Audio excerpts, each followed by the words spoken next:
Migración de endoprótesis biliar en paciente postoperado de disrupción biliar Strasberg tipo A. Presentación de caso clínico. Doctor Reinaldo León Aguilar, adscrito al Hospital Municipal de Tehuacán. Doctor Hugo César Jiménez Avendaño, adscrito al Hospital Municipal de Tehuacán. Doctor Fernando Ortiz Pérez, egresado de la Benemérita Universidad Autónoma de Puebla.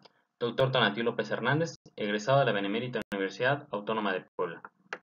CEPRE es un método no quirúrgico utilizado para controlar la obstrucción del tracto biliar, pero la complicación de la migración del stent biliar ocurre en al menos al 5 al 10% de los pacientes.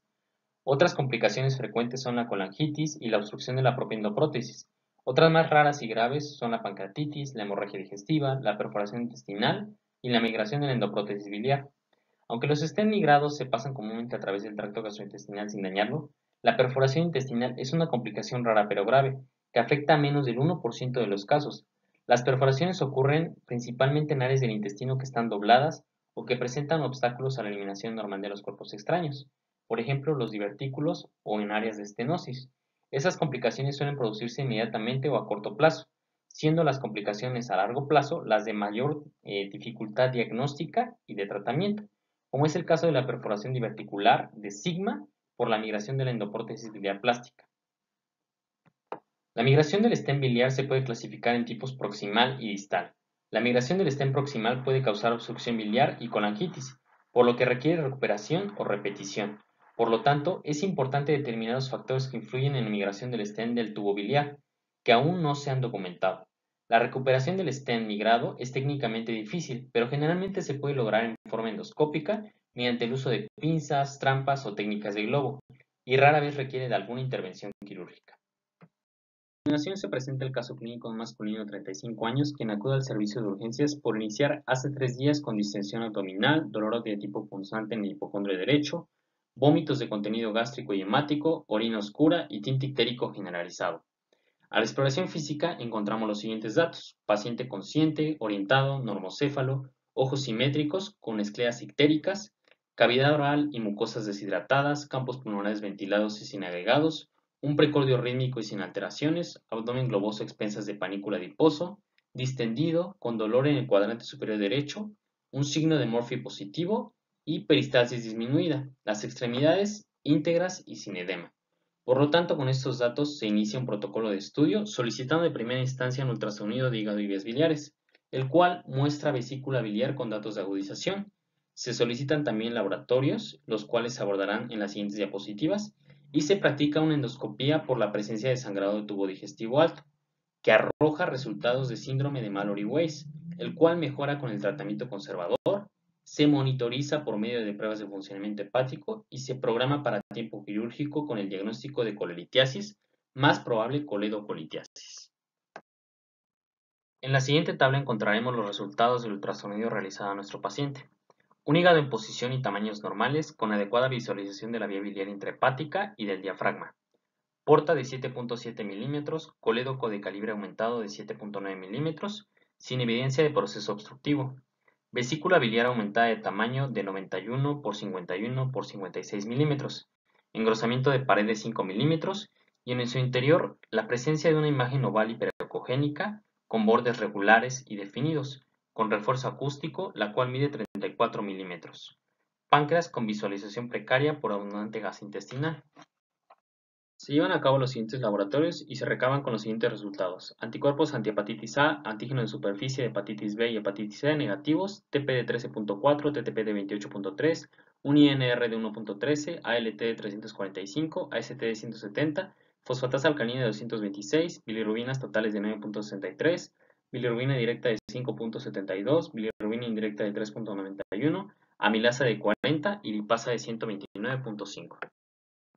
Con los resultados de ultrasonido y laboratorios practicados a nuestro paciente, se llevó a cabo una colecistectomía abierta con hallazgo de una vesícula de 9 por 5 centímetros, cuya pared se encontraba engrosada, sin datos de necrosis, aparentemente con la vía biliar no dilatada y sin datos de obstrucción. El resto del procedimiento se llevó a cabo sin complicaciones.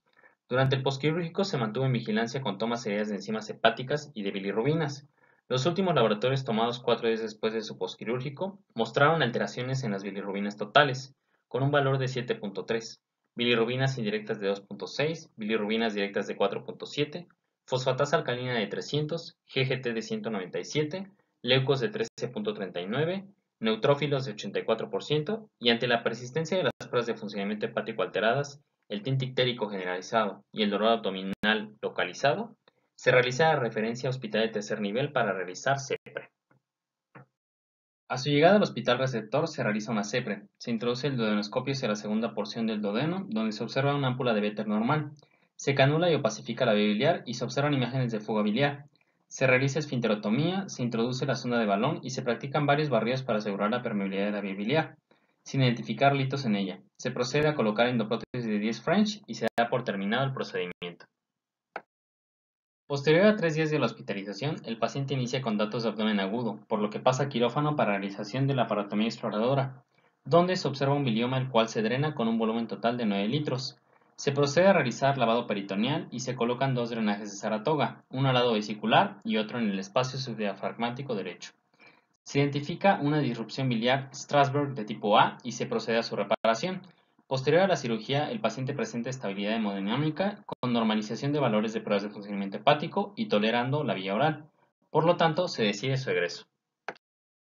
Posterior a 2 meses, el paciente presenta cuadros de dolor abdominal de repetición que se exacerban con la actividad física, además de náuseas y vómitos ocasionales.